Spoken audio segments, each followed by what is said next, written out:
Hello everyone, and today we're going to be taking a look at iOS 11, the developer beta specifically. Now since June 5th, Apple has talked a lot about iOS 11 and stuff, and how it's got all these new features, and I'm just going to look over the features that I mostly use. Now keep in mind, this is right now just a developer beta, which I just downloaded from some site. The profile itself got it from some other site. I'll link that site in the description. And this is the very first release of the beta.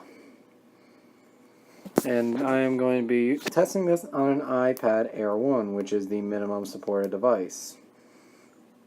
And while we're on that topic, the minimum supported devices for iOS 11 is the iPhone 5S and up, and the iPad Air 1 and up. So you have no iPhone 5 or 5C, and no iPad 4th Gen.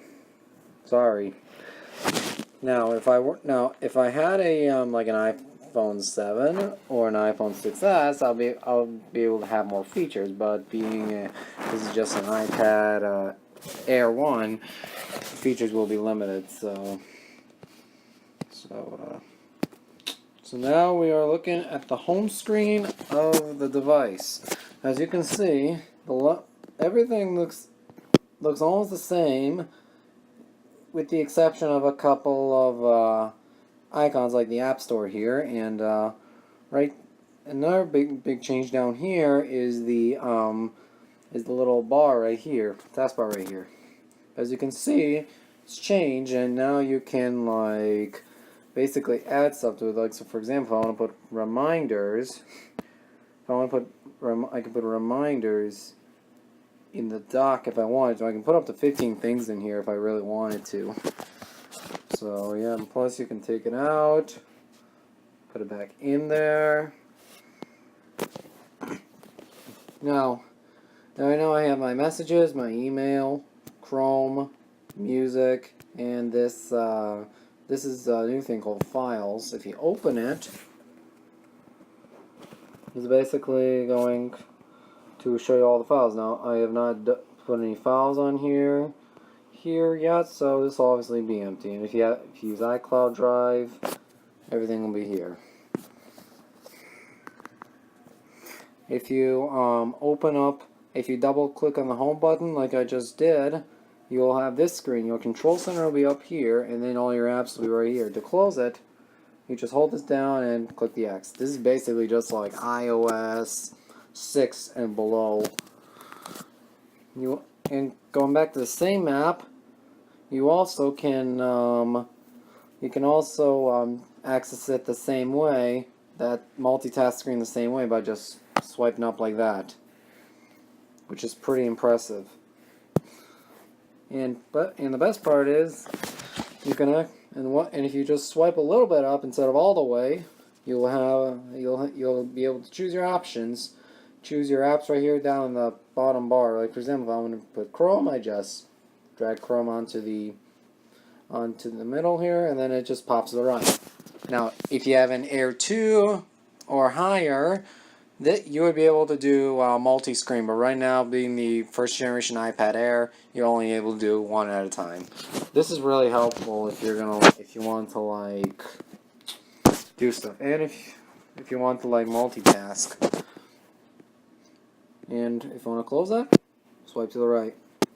And now I'm just going to open that up, close it, right here. Now a couple of things about the control center. So right here is it's completely different. Now if you have an iPhone, this will also be slightly different. You have your brightness and your volumes. Volume is now an actual vertical bar slider. Like that. And then your music will go here. And then here is your AirPlay thing. If you just click it, nothing's going to do anything. You actually have to hold it down like 3D touch. That's the part I don't really like about it, because sometimes it doesn't work. And then if you have an Apple TV or something, or supported AirPlay 2 protocol speakers, as it says in the Apple's WWDC event, you basically can do that. I don't have an Apple TV, so I cannot demonstrate this, but at my school, every classroom has one, and Supposedly there's a feature where you can AirPlay two Apple TVs at once a song. I'm gonna have to try that one day. Hopefully I don't make anyone mad. And then right here you got your that's my screen recording camera. You just sorry for the sudden cutoff, guys, but that is basically your screen recording button. If you press that, you basically turn off the screen recording, and it automatically gets saved into your photos. And right here you got your do not disturb mode here. You got your alarm clocks, your camera. So alright, so now I'm gonna go into another feature, the Maps app. And this is, keep in mind, this is in no random order here, so yeah. Another thing is the iPad here is a little slow.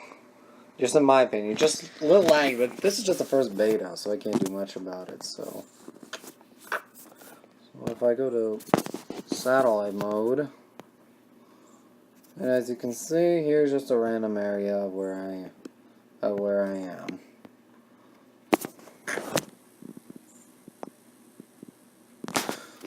Now obviously there really is no change here. You got your 3D and stuff.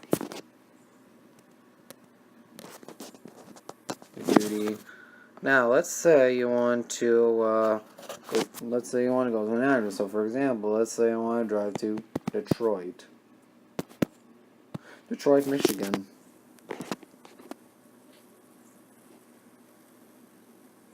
Now, this might reveal my address, so I am going to stop the recording prior.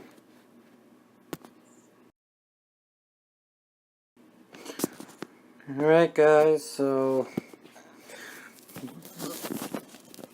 supposedly the stupid iPad, the screen recording turned off when I open up the camera, so I gotta re-record this. Great. So like I said, say you're going to Detroit, for example. You go directions, you choose your route. Once my slow Wi-Fi loads, it's not really that slow, but it's being slow on the iPad.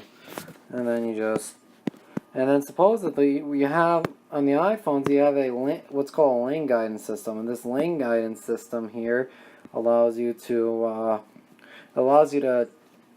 tell the phone will tell you what lane to be in when you want to go somewhere like to an exit or a place. Well, on the iPad it can't really show that, and I think this only applies to the newer iPads. So let's end that. What was I gonna say? Oh yeah, like I said, yeah. I also want to say the App Store here, it's slightly different.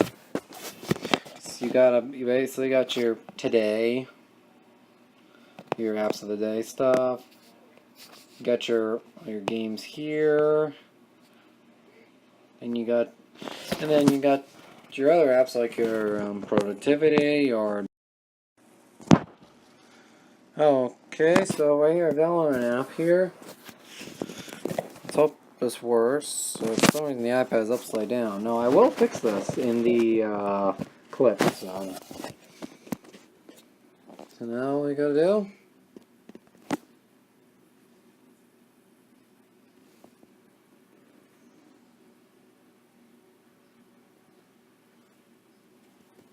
Collect.